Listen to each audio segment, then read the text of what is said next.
You believe your emotions are proof of your humanity. I tell you, they are proof of your vulnerability. In the courts of Florence, where alliances were stitched with smiles and severed with whispers, I learned a cruel truth. The man who reacts first loses first. I watched nobles erupt in anger over insults so small they could have been ignored. I watched commanders shout to defend their pride. And in that very moment, the moment their voice rose, their pulse quickened, their face betrayed heat, they surrendered control. Emotion is not weakness by nature, but uncontrolled emotion is exposure. When you react instantly, you reveal the architecture of your mind. You show what offends you. You show what frightens you. You show what you value too dearly. And once these are known, they can be manipulated. Understand this carefully. If I can predict your reaction, I can control your direction. Your anger becomes my steering wheel. Your defensiveness becomes my leverage. Your urgency becomes my advantage. Most men believe power is expressed. They believe it is loud, forceful, visible. They think dominance requires response. They are mistaken. True dominance is restraint. The most dangerous presence in any room is the one that does not move when provoked. Imagine two men standing before an insult. One explodes, his voice sharpened, his ego inflamed. The other listens, expression unchanged, eyes steady, posture relaxed. Who appears in control? Who appears superior? The one who burns or the one who remains cold? Coldness unsettles people. Stillness creates doubt. When you do not react, the aggressor begins to question himself. He wonders if he miscalculated. He wonders if you know something he does not. He wonders if his attack failed. And uncertainty is a silent weapon. Emotional detachment does not mean absence of feeling. It means governance of feeling. A ruler may feel anger, but he does not display it cheaply. A strategist may feel insulted, but he does not reward insult with attention. He stores emotion like a blade in its sheath, concealed, controlled, unsheathed only when purposeful. The common man reacts to relieve tension. The powerful man absorbs tension to create pressure. When someone attempts to provoke you, they are seeking access. They want entry into your emotional fortress. If you open the gates with outrage or frantic defense, they walk inside. But if the gates remain closed, silent, unmoved, they stand outside shouting at stone walls. And shouting at stone exhausts the voice. There is another advantage to emotional detachment. It allows clarity. Reaction clouds judgment. The mind in anger seeks victory, not strategy. The mind in fear seeks escape, not leverage. But the detached mind observes patterns. It sees weaknesses. It calculates timing. In negotiations, the person who appears most eager loses bargaining power. In conflict, the one who appears most affected loses psychological ground. Detachment creates asymmetry. While others burn energy trying to move you, you conserve energy studying them. You must train yourself in this discipline. When insulted, slow your breath before you speak. When challenged, pause before answering. When accused, listen fully without interruption. This pause is not hesitation. It is dominance in slow motion. Your stillness forces the other person to continue speaking, and the more they speak, the more they reveal. Their insecurity surfaces. Their motives slip. Their desperation becomes visible. A detached presence feels immovable. People instinctively respect what they cannot shake. The mountain does not react to the wind. The ocean does not argue with the rain. And so they appear eternal. You wish to command respect? Then remove emotional volatility from your public face. Let others be dramatic. Let others perform outrage. Let others chase validation. You remain centered. The one who masters himself becomes unpredictable. And unpredictability breeds caution. When people cannot trigger you, they grow careful around you. When they cannot read you, they assume depth. When they cannot control you, they begin to respect you. Power begins not when others fear your reaction, but when they realize you may not react at all. You have been taught that clarity requires explanation. You have been told that if someone misunderstands you, it is your duty to correct them. That if someone questions you, you must defend yourself. That if someone doubts you, you must prove yourself. This belief is convenient for your enemies. In the political corridors I once walked, words were currency. But silence was capital. The man who spoke too much devalued himself. The man who explained too often reduced his own authority. Because explanation, when unnecessary, signals something dangerous. It signals insecurity. Understand the psychology of this. When you over-explain, you unconsciously seek approval. You attempt to control how others perceive you. You rush to close every gap of misunderstanding. But in doing so, you place yourself beneath the judgment of your audience. You behave as though they possess the authority to evaluate you. Authority does not chase validation. Consider a ruler issuing a decree. Imagine he immediately begins justifying it, defending it, clarifying it in nervous detail. His power shrinks with every added sentence. Now imagine a ruler who speaks once, clearly, calmly, and says nothing more. Questions arise, perhaps criticism follows, but he remains still. Which of the two feels more powerful? Silence implies certainty. When you do not explain yourself excessively, you send a message without speaking it. I owe you no justification. I stand on my decision. I am unmoved by your doubt. And that posture unsettles people. Humans are uncomfortable with unanswered questions. When you do not clarify every accusation, when you do not rush to defend every rumor, you create psychological tension. Others begin to speculate. Some will assume confidence. Some will assume mystery. Many will project their own assumptions onto you. Projection is useful. When people fill in the blanks themselves, they often exaggerate your strength. Mystery expands perception. The less you reveal, the more others imagine. And imagination, especially in uncertain minds, magnifies authority. There is another layer to this strategy. When you explain too much, you reveal your reasoning. When you reveal your reasoning, you reveal your structure of thought. And once someone understands how you think, they can anticipate you. They can counter you. They can manipulate you. Silence protects strategy. If you must speak, speak with precision. If you must clarify, do so once. But do not repeat yourself for the comfort of doubters. Repetition is pursuit, and pursuit lowers status. Think carefully about social dynamics. The person who chases understanding often appears defensive. The person who allows misunderstanding without agitation appears grounded. One seems desperate to control perception. The other seems confident enough to let perception fluctuate. Confidence is persuasive. Desperation is not. In negotiations, the first person to fill silence loses leverage. In conflict, the first person to justify themselves appears guilty. In leadership, the one who speaks least is often listened to most carefully.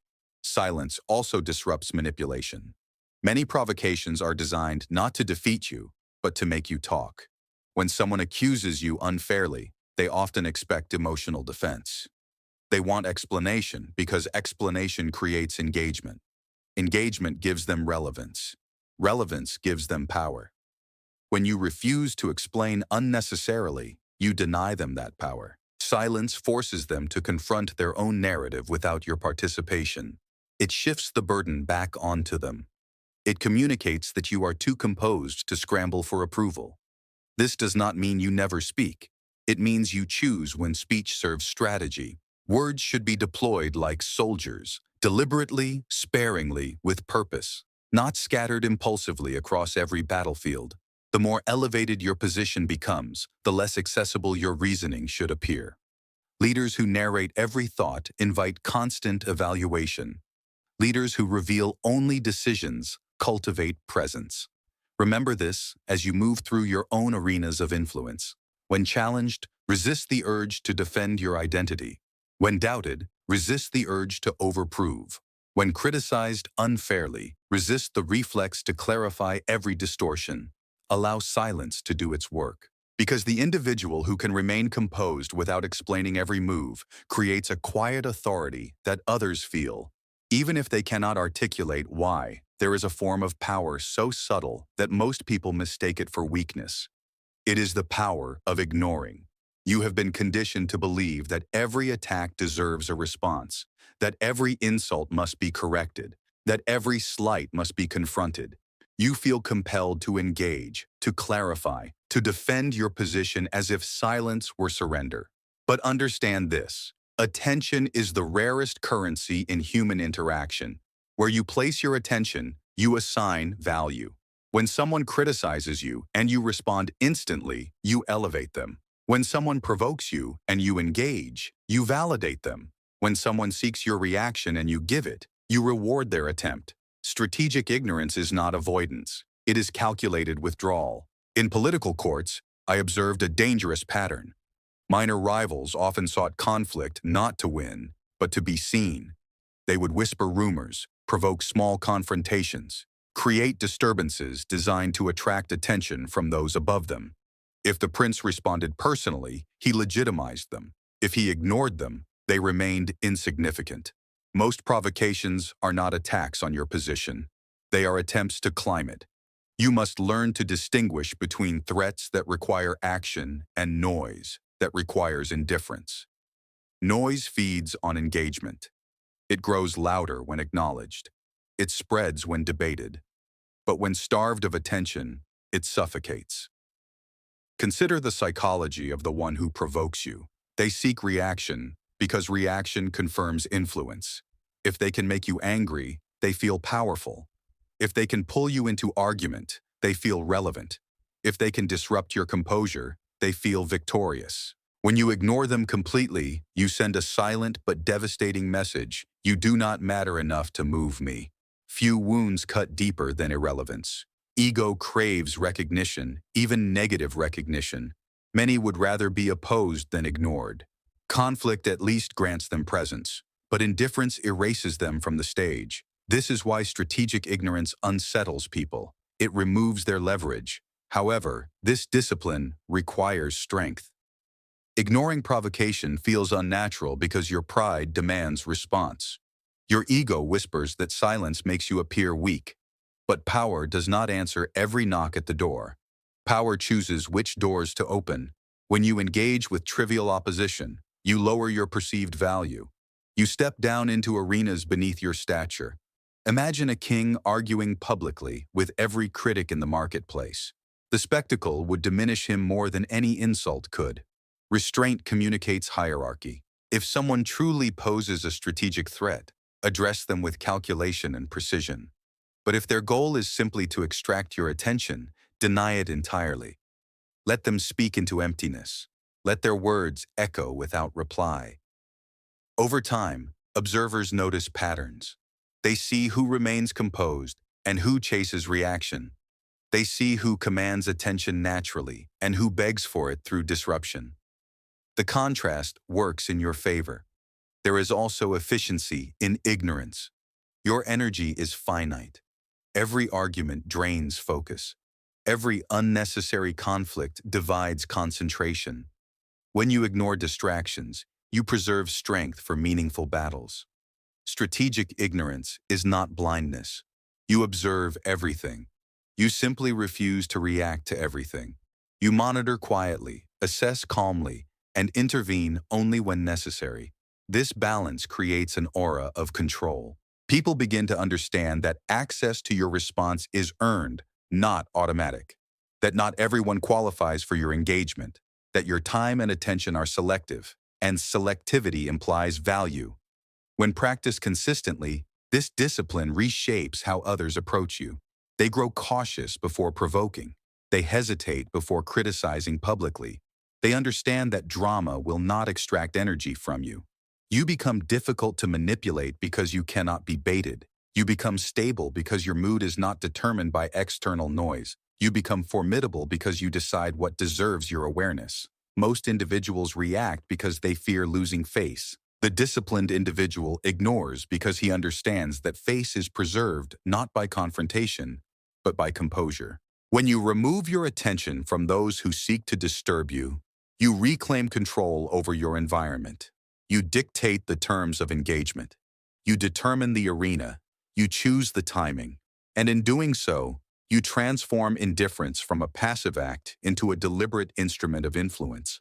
Power is rarely decided by strength alone. It is decided in the invisible territory of the mind. Most people believe dominance is physical, financial, or positional. They believe authority comes from titles, wealth, or force.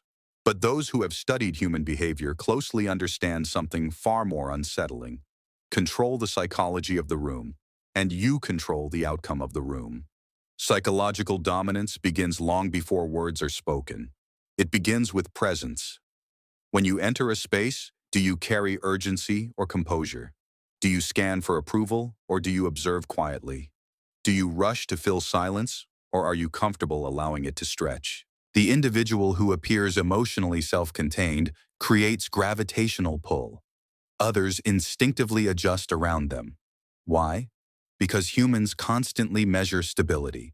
We are drawn toward what feels grounded and cautious, around what feels unpredictable.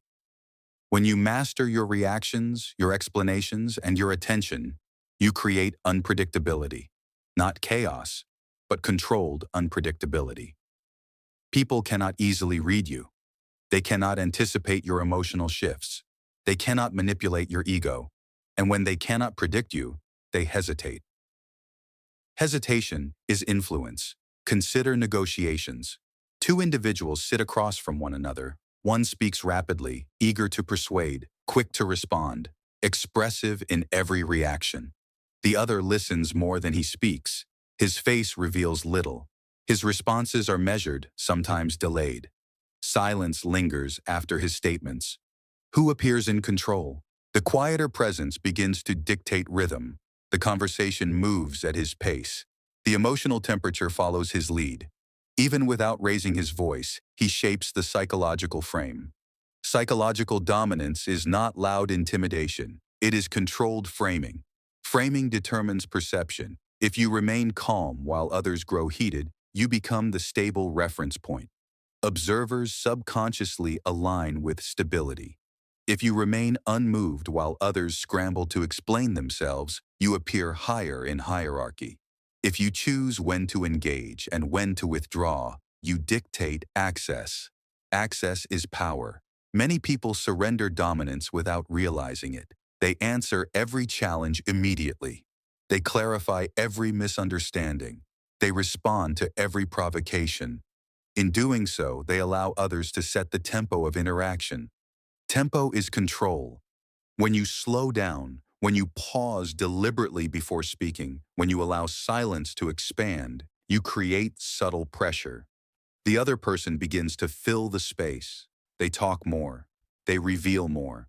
They justify themselves. The psychological balance shifts. Dominance also comes from emotional contrast.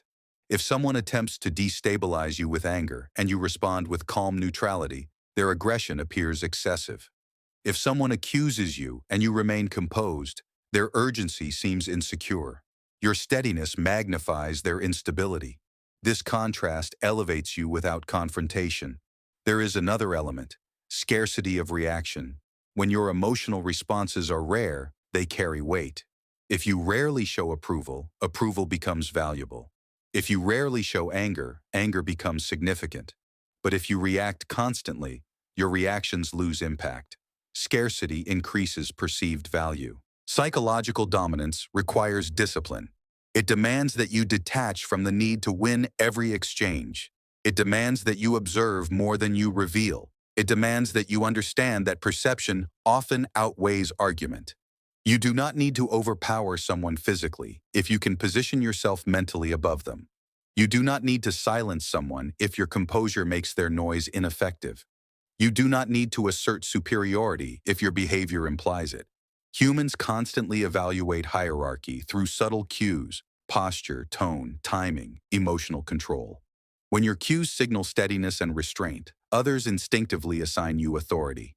And once authority is assigned psychologically, it becomes difficult to remove. Psychological dominance is the accumulation of all previous disciplines. You do not react impulsively. You do not explain unnecessarily. You do not grant attention cheaply. Instead, you choose strategically, speak deliberately, and move intentionally. Over time, this consistency creates reputation. People begin to describe you as calm under pressure, difficult to provoke, hard to read, composed in conflict. They approach you differently. They measure their words more carefully. They anticipate resistance where once they expected reaction. And in that shift, that subtle adjustment in how others behave around you, you begin to understand that true dominance is not declared. It is perceived, not demanded, but quietly established in the minds of those who encounter you. There is a moment, a small, almost invisible moment, between stimulus and response. Most people waste it. They answer immediately. They defend instantly. They react without calculation.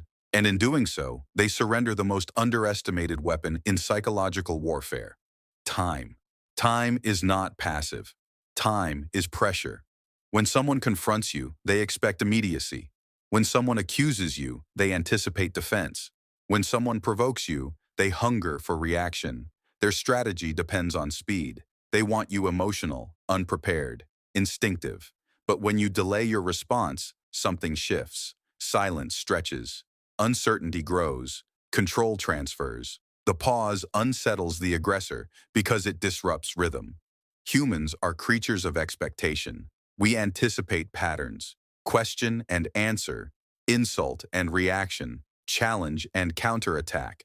When the expected response does not arrive, tension begins to build, and tension, when controlled, becomes dominance. Imagine this. You are publicly criticized. All eyes move toward you, waiting. The critic finishes speaking, confident in the disruption they have caused. Instead of firing back, you remain still. You breathe. You observe. You say nothing for several seconds longer than feels comfortable. Those seconds are not empty, they are strategic. In that silence, the critic begins to feel exposed. Doubt creeps in. Did they go too far? Did they miscalculate? Why are you not reacting? The audience shifts in their seats. The emotional spotlight turns subtly from you to them. This is the power of delay. Immediate responses are emotional. Delayed responses are deliberate. When you answer too quickly, you reveal that the words struck you. When you pause, you signal that you are processing strategically rather than reacting instinctively. The pause communicates composure. It communicates depth. It communicates that your response will not be dictated by impulse. Time also allows emotion to cool. Anger seeks immediate release. Fear seeks immediate reassurance. Ego seeks immediate defense. But strategic minds understand that the first emotional impulse is rarely the most effective action. By delaying, you separate yourself from the heat of the moment. Heat clouds clarity. Distance restores it. In negotiations, the individual who answers instantly often reveals desperation. The one who considers carefully projects confidence. Even a brief pause can alter perceived hierarchy. It signals that you are not rushed, not pressured, not dependent on approval. Time creates gravity. There is another dimension to this weapon. Delay forces others to speak more. Humans are uncomfortable with silence. If you do not respond immediately, the other person often continues talking. They elaborate. They justify. They reveal information they did not intend to share. In their attempt to fill the void, they weaken their position. Your silence becomes a mirror. It reflects their insecurity back at them. This does not mean you remain silent forever. It means you choose when to break silence. When you finally respond, your words carry weight because they were not rushed. They feel measured, intentional, controlled. Scarcity increases impact. Consider leaders who speak rarely but decisively. When they speak, people listen carefully. Contrast that with individuals who respond to every minor provocation. Their words blend into noise. Urgency becomes habit, and habit loses power. Delaying your response also protects your strategic options. An immediate reaction locks you into a position. A delayed response keeps possibilities open. You gain time to observe how others react, how alliances shift, how narratives evolve. Time reveals weaknesses that haste conceals. The disciplined individual understands that not every question deserves instant clarity. Not every accusation requires immediate correction. Not every challenge must be answered in the same moment it is issued. By resisting urgency, You reclaim authority over tempo, and tempo governs psychological space. The one who dictates pace dictates pressure. When you slow the interaction, you control the environment. Others begin adjusting to your rhythm. They wait for your reply. They anticipate your words. The power dynamic tilts subtly in your favor. Time is invisible, yet it shapes every conflict. Those who react quickly are pulled by it. Those who delay responses wield it. And when you learn to sit comfortably inside silence, unthreatened by expectation, you transform waiting from weakness into calculated strength. Write a conclusion of entire script. Power was never in the shouting. It was never in the defense. It was never in the desperate need to be understood. Power lives in restraint. Most people lose influence, not because they lack intelligence, but because they lack discipline. They react when provoked. They explain when doubted. They engage when baited. They rush when pressured. And in each of these moments, they hand control to someone else. But you have seen the pattern. When you refuse to react, you deny others access to your emotions. When you refuse to explain unnecessarily, you deny others authority over your identity. When you strategically ignore, you deny others relevance. When you delay your response, you seize control of time itself. When you master psychological dominance, you shape perception without force. This is not about arrogance. It is not about cold cruelty. It is about sovereignty over the self. Because the greatest territory you will ever govern is not a kingdom. It is your own mind. The world constantly tests you. It throws insults to measure your insecurity. It throws doubt to measure your confidence. It throws pressure to measure your composure. Most fail these tests because they mistake emotion for strength. But strength is quiet. Imagine walking into any room knowing that no word can shake you, no accusation can rush you, no provocation can bait you. Imagine carrying yourself with such control that others feel the need to adjust their behavior in your presence. Imagine conflicts dissolving not because you fought harder, but because you refused to be pulled downward. This is the discipline of the unshakable. You do not win every battle by fighting. You win by choosing which battles deserve existence. You do not rise by speaking more. You rise by speaking with precision. You do not command respect by demanding it. You command it by embodying control. The world is loud. Let it be loud. The world is reactive. Let it react. The world is desperate for attention. Let it chase it. You remain centered. Because in the end, the one who controls himself controls the field around him, and the one who cannot be moved emotionally becomes the most difficult opponent of all. Master this, and you will discover something rare. Silence becomes your shield. Patience becomes your sword. Composure becomes your crown.